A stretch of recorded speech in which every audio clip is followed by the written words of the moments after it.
Commercial break के बाद आपका स्वागत है। ब्रेक में जाने से पहले आप बता रहे थे कि मोहन उप्रेती, जो कि आप ही के क्षेत्र से आते हैं और बहुत ही कमिटेड रंगकर्मी थे, उन्होंने आपको एक टिप दिया था कि अगर आपको थिएटर में आना है तो आपको नाचना, गाना, ये सब चीजें आनी चाहिए, और आपने उनकी उस सलाह पे अमल भी किया। जी जी जी। फिर आपने कहा कि आपका जो पूना का एक प्रवास था जहाँ पर आप वर्कशॉप के लिए गए थे और आपको लगा कि अब मुझे पढ़ाना है, और फिर आपने पीएचडी की, वो भी आपने थिएटर में की।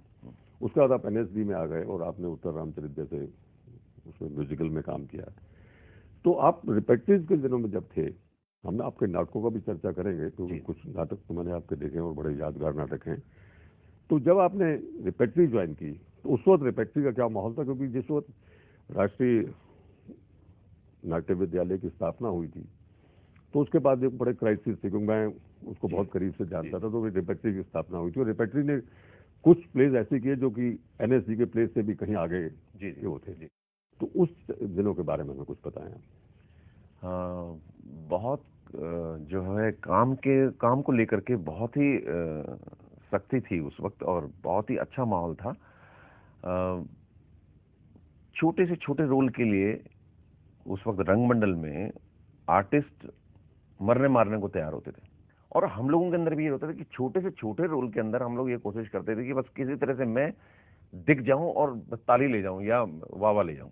अभी भी जो थिएटर में एक इनसिक्योरिटी थी जी जी चंद साल पहले, वो आज भी बनी हुई है।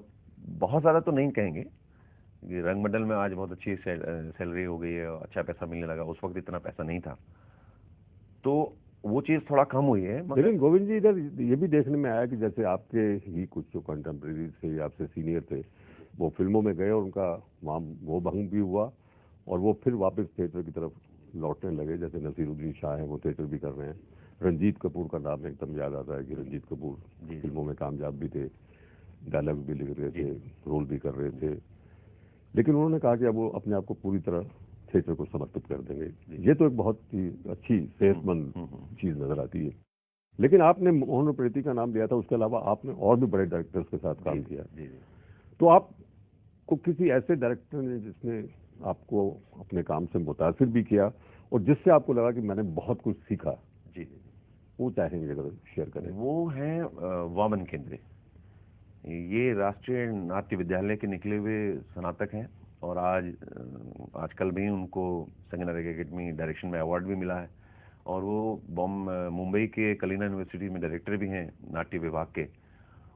वो उनके प्ले जो मैंने पहले भी देखे, जो स्कूल में उन्होंने किए या अब जो वो कर रहे हैं, वो भी मैं देखता हूँ। और जो हमारे साथ किया, वामन जी ने हमारे साथ जाने मन नाटक किया था 2002 में, और मैं आपको बताऊं कि ये नाटक हिजड़ों की लाइफ के ऊपर है जी।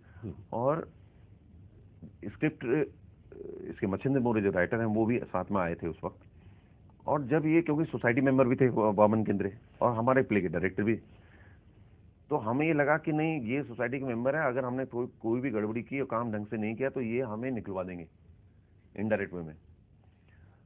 और भाषा ऐसी थी इस नाटक की कि एक शब्द हमसे पढ़ा नहीं जा रहा था। तो हमें लगा कि ये नाटक हमारा नंबर नहीं आएगा इसमें, क्योंकि बम्बैया ईची विची वाली लैंग्वेज थी और हिजड़ों की लाइफ के ऊपर थी, फीमेल भी बनना, तो वो हमें लगा कि ये नाटक नहीं होगा। मगर वामन केंद्रे ने हम लोगों को इस तरह से पहले दिन से ही उन्होंने मतलब कब किस तरह से ढालना शुरू किया कि हमें पता ही नहीं लगा। गोविंद जी, हम चाहेंगे कि हमारे दर्शक उस नाटक का एक अंश देख लें, उसके बाद हम एक कमर्शियल ब्रेक लेंगे और ब्रेक के बाद आपके पात्र की विस्तृत चर्चा करेंगे। अरे हिजड़ा मरता तो कौन सा सोना चांदी बनता?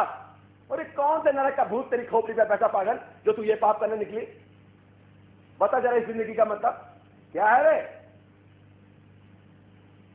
क्या ये नरक नहीं रहे? हाँ?